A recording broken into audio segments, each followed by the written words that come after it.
Current situation within the UK is that the physical activity levels of children and young people are very low. And with the recent obesity plan, we've put a prominence on the school day to achieve 30 minutes of moderate to vigorous physical activity. Physical education has been seen as a key opportunity to engage children within physical activity, and actually we see within days where physical education takes place that children are more active than days when physical education doesn't take place. However, what we see within the physical education and physical activity literature is that repeatedly physical education has been seen as inactive and not meeting the required guidance of 50% of the lesson time within moderate to vigorous physical activity. The guidelines are developed from the US and the UK, and both suggest different things. So firstly, within the UK, you've got the Association for Physical Education, which suggests that children should be actively moving for 50 to 80% of their learning time.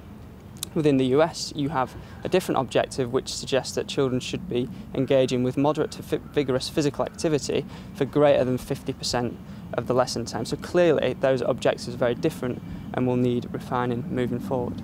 Currently, research, including our own research that we've conducted here at Leeds Beckett, fails to acknowledge the important differences between the US and the UK guidelines that exist within the physical activity literature. Importantly, on an individual level, this may mean that teachers prioritise aspects of physical activity at the expense of other important components of physical education, such as the enjoyment of physical education or physical literacy. One recent example where it's led to unsubstantiated claims by organisations at a policy level is by Ofsted, where within the UK they've tried to focus PE teachers on engaging young people in sustained periods of high intensity physical activity. But we know from the evidence in the adherence literature that that will reduce the subsequent motivation for physical activity. We need to work together with practitioners and research to refine the current objectives, to focus on physical activity, but build that within a physical literacy framework and keep the focus for young people on enjoying physical education. We need to look beyond physical education as the only opportunity for physical activity within the school day. Children are expected to achieve 30 minutes now based on the recent obesity plan. So active commuting, break and lunchtime are other key opportunities.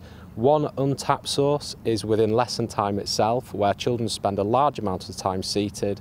So if we can combine movement and learning together, we could help to achieve levels of MVPA above and beyond that which we currently see at this moment in time.